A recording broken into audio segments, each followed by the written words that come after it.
Hello and welcome to South Asia Today, a show that provides you the glimpses of South Asia. I'm your host, Skyrim Zimik. Here are the headlines.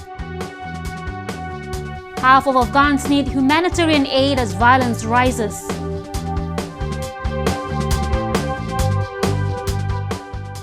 Rohingya refugees saddened by military coup longing a return home.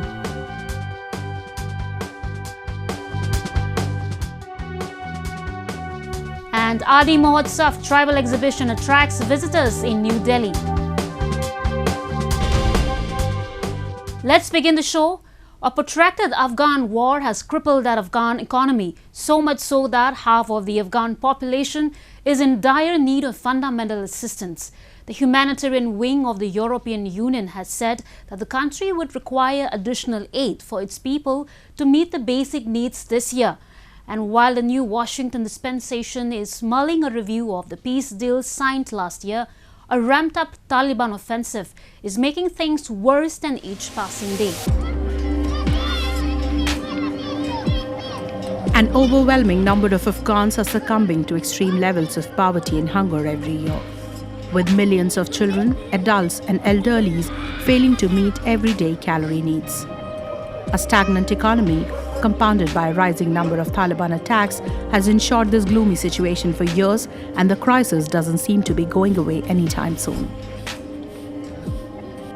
Kabul receives hundreds of thousands of dollars in aid every year, but that is just not enough to sustain millions of Afghans who cannot earn even a square meal per day owing to violence and unavailability of jobs. The COVID-19 pandemic has only added to the woes. Both unemployment and poverty has surged. A recent analysis by the European Union says that half of the country is in dire need of more assistance. The humanitarian needs are rising globally and also in Afghanistan for various reasons, primarily because of the conflict. The violence, as we see, continues in the country, but also due to the pandemic of COVID-19 and other challenges, including the natural disasters that often affect this country. The situation in Afghanistan has only worsened in the past 12 months. A report by the Special Inspector General for Afghanistan Reconstruction says that there was a 17% rise in poverty in 2020, with the unemployment rate hovering at 38%. UN Humanitarian Affairs Office calculated that the United Nations will require an additional $1.3 billion in 2021 for humanitarian aid in Afghanistan, as the number of people who require assistance will have doubled compared to a year ago. While donors have pledged $12 billion in the next 4 years, the European Union has allocated an extra sum of over $38 million. The situation of internally displaced people in Afghanistan is a matter of urgency. There has to be effective action to address their needs. The European Union is ready to help also in this respect.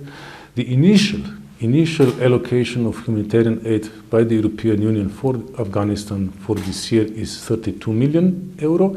This is initial allocation. It may increase over the year. But with this allocation, we have already reached more than 1 billion euro since mid-90s in humanitarian aid from the European Union to Afghanistan. Meanwhile, a bipartisan report to US Congress hinted at the troops not leaving Afghanistan by May 1st, a date that was agreed upon by the previous US dispensation for complete withdrawal. It has asked for the extension and urged for contingent cuts only after confirming progress in peace talks and reduction in violence by Taliban.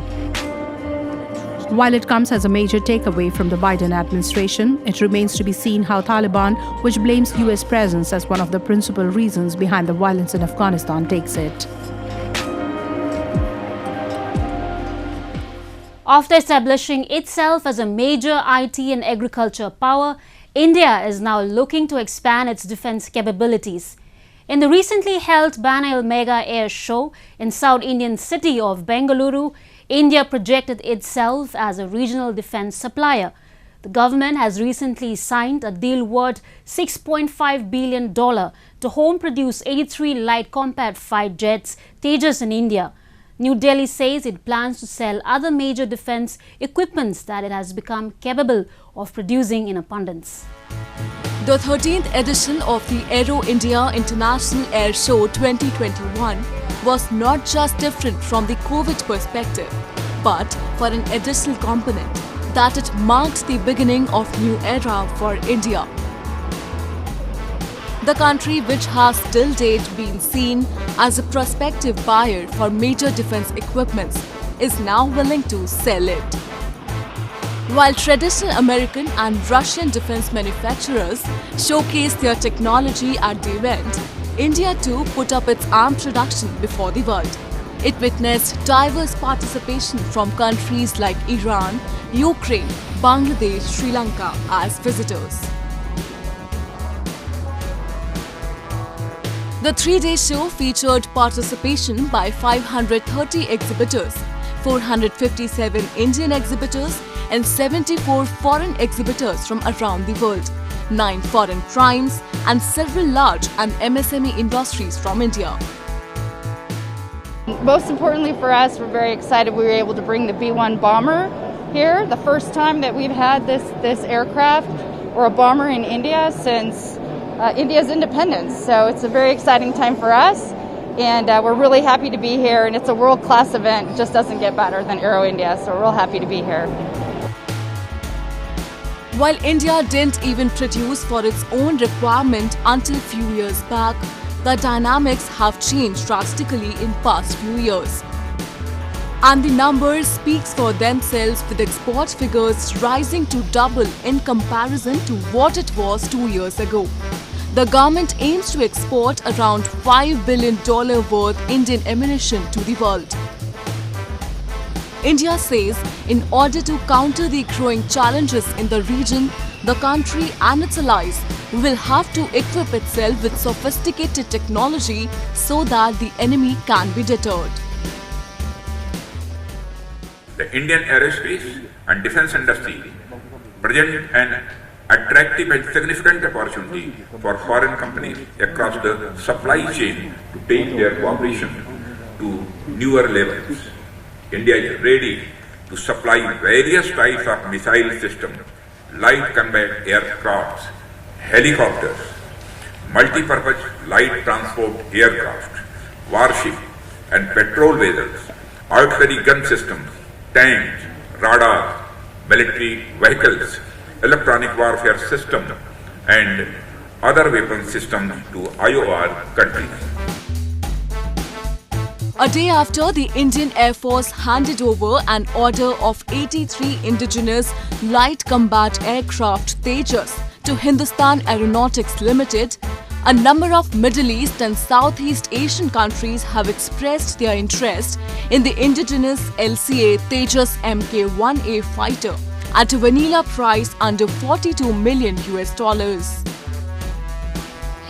Currently, India exports defense equipments to 42 countries.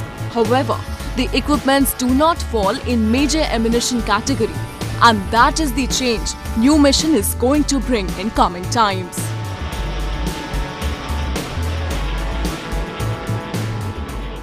Now we take a look at some happenings in Asia in our segment called Asia Watch. The network version of China's 2021 Spring Festival Gala will be tubed on multiple channels, targeting mainly the young generation's audiences. Held by the China Media Group just as the offline gala to go live, broadcasting on television on the Lunar New Year Eve, the 2021 Spring Festival Web Gala will be open to its audience. Different from the Grand 2021 Spring Festival Gala, facing a wider range of audiences from various age groups, the Web Gala focuses on Chinese youngsters' energy, attitude and spirit toward the future. The Web Gala will also reflect the ZGs of the new era in an innovative way, according to the producer. Young pop idols will cooperate with top orchestra to perform musical shows about the battle against COVID-19 at the gala. Meanwhile, the gala stage will be presented technologically with 3D and artificial intelligence applications.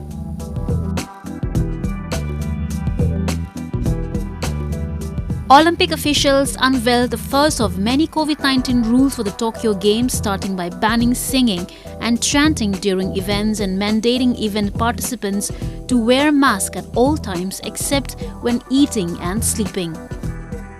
Those who break these rules may be faced with removal from the Games or other punishments.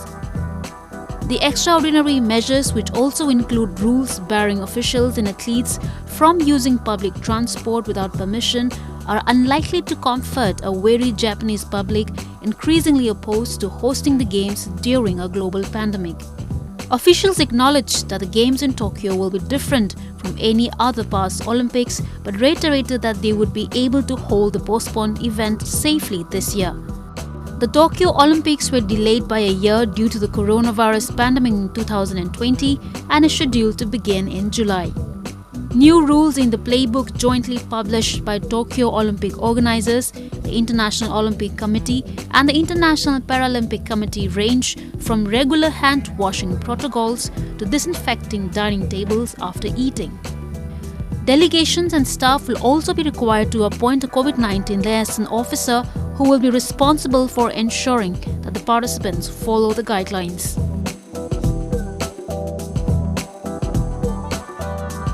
Demonstrators in Nepal's capital Kathmandu clashed with the police during protest against the dissolution of the Himalayan nation's parliament. Police scuffled with demonstrators and members of All Nepal National Free Student Union, students' wing of ruling Nepal Communist Party, as they attempted to perform a flash mob in front of the parliament, leaving some protesters injured. Now, caretaker Prime Minister KP Sharma Oli has been facing flack since he dissolved the country's parliament last month on December 20 following internal party feud. NCP recently removed Oli's party membership after he didn't respond to summons for his actions.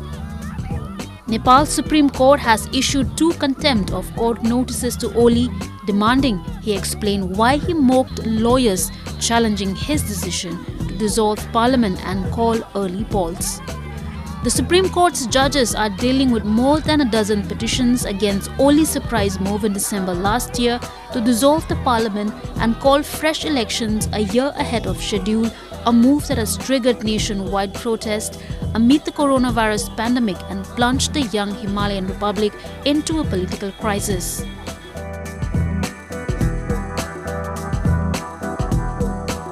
A once poverty-stricken multi-ethnic village in the southwest China's Guizhou province has greatly benefited from the country's poverty eradication drive, which has bid farewell to absolute poverty and embarked on the path leading to a well-off life. For example, Hawu village in Beiji city of the province is a typical case in eliminating poverty and advancing economic development.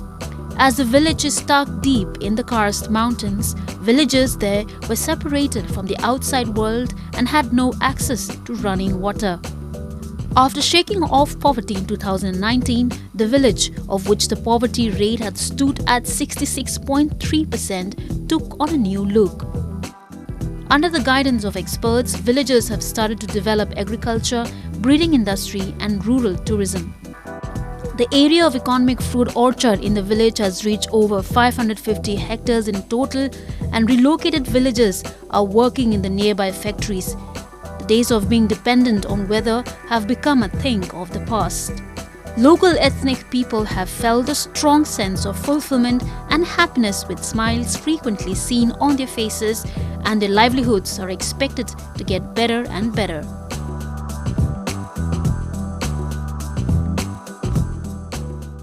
Moving on, the uncertainty over Rohingya refugees' future has grown even bigger, with Myanmar, their home, plunging into a deep political crisis. The Myanmar military staged a coup and took over the reins of the country.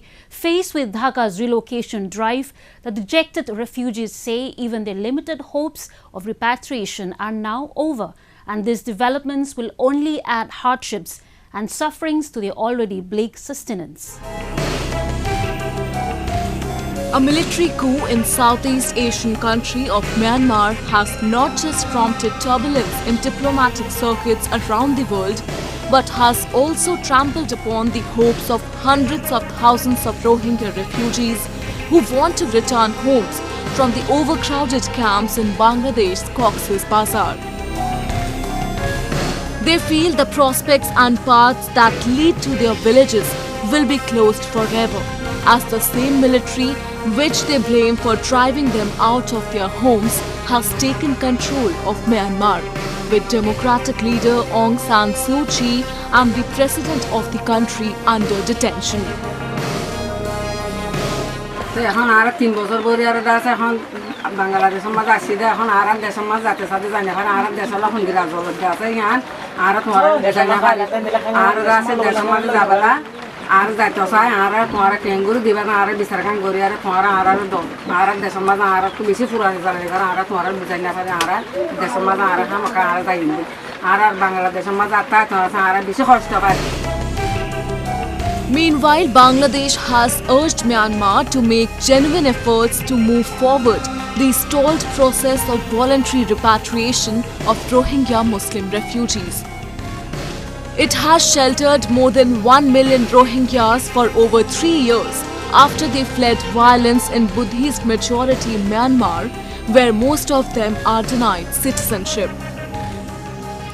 A UN-backed repatriation process has failed to take off despite multiple attempts from Bangladesh. Recently, it started sending some refugees to an isolated island in the Bay of Bengal. A few news organizations that have travelled the island call it a relatively better place. But the refugees want a permanent solution. They want United Nations to intervene and rescue them from what appears to be a never-ending crisis. I আসলে তামা হইদি I কান দুনিয়ার কাছে বিশ্বাস চাইদে এরে বর্মান মাঝে যারা জানার মালার কোনো হেফাজত নাই এখন বর্তমানে যেভাবে প্রধানমন্ত্রী আইছিল সেই ভারত বন্ধ করে গলাই ফেলাই আর রোহিঙ্গার কোনো বিচার নাই কোনো কিছু নাই আর এখন যাইতে চাইলে আর জানামালার হেফাজত নাই আর তিন ইউনের গান লাইব ইউনের পুলিশ লাইব আর তিন একা একা যাই নজুম আর বেশি ধ্বংস করছি বেশি ধ্বংস করছি ঘর দোয়ার পুরি দিন মা বই নির্যাতন করি বেশি ফালাক করে ফেলাই আর এখন বর্তমানে ফিশারি নি ভারত বন্ধ করে ফেলাই আর সাধারণ মানুষ আর কি আর Many observers fear that the military coup can push fresh influx of Rohingya refugees to Bangladesh. They say the remaining Rohingya in Rakhine state are now even more vulnerable. In such a scenario, it is hard to fathom where the Rohingya crisis is headed, and even hard to come to terms with the fact that these refugees, a million of them living in abject poverty, are destined to live like this forever, or maybe even in worse conditions. An avenue that showcases Indian tribal products and helps artisans connect with the mainstream population has been the National Tribal Craft Exhibition named Adi Mahotsav, the fortnight expo which recently kicked off on a grand note in capital New Delhi. Tribes from different parts of the country took part and displayed various products to visitors. Let's have a look at this colourful grand expo.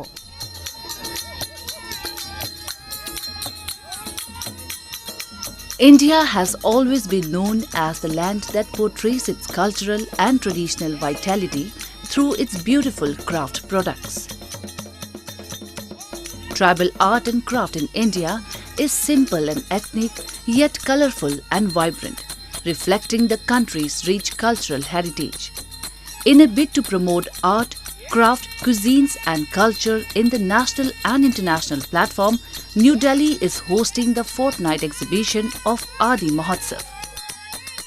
This is a national tribal festival which is called Adi Mahotsav, and this gives 1,000 tribal artisans who reside in the dense forests and heartlands of the country access to large markets.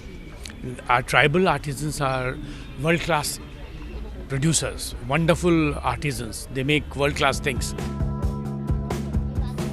Over 1,000 tribal artisans from different Indian states have participated, creating a mini Mela. The 15-day-long mega event will celebrate and cherish the spirit of tribal culture and commerce. The main aim is to represent the basic ethos of tribal life and accelerating economic development among the poor, and to provide wider exposure to their artifacts in domestic as well as international markets. The festival is a feature exhibition cum sale of tribal handicrafts, paintings, fabrics, jewelries, shawls and much more through 200 stalls. The famous handmade shawls from Himachal Pradesh by local artisans and other master tribal craftsmen are attracting large numbers of visitors. हमारा product basically Kullu shawls है. हमारा इसी में ही काम रहता है. कुल्लू पट्टी में कुल्लू शॉल हम बनाते हैं और हमारा जो प्रोडक्ट है ये प्योर शिप वूल में बनता है. हम लोग जो है एक शॉल को बनाने में कम से कम एक दिन और जो मैक्सिमम जो बड़ा डिज़ाइन होता है उसके लिए कम से कम 10 से 12 दिन लग जाता है. The tribal textile manufactured by master craftsmen from Jammu and Kashmir in the north to Tamil Nadu in the south and from Gujarat in the west to Nagaland and Sikkim in the east is grabbing eyeballs. A display of tribal jewelry from different states reflected the effervescent tribal beauty and ethnicity. Even varieties of bamboo crafts and organic food products in the festival are pulling both domestic and international crowd as well. Besides that, various types of lip-smacking delicacies and the vibrant and colorful tribal dance and songs were showcased at the festival. We had food from Sikkim stall, the momos. They were fabulous, excellent. And now we are trying to explore the other cuisines of India. But the first experience was the best. If your first experience is the best, then everything is going to be best, hopefully. And it was a nice change for us to come here and see things around. The magical mystical of tribal India finds expression at Tribes India, the exclusive shop of tribal artifacts espousing tribal cause. By organizing such kinds of grand exhibitions, the people in and outside India gets a chance to see the diversity of the country.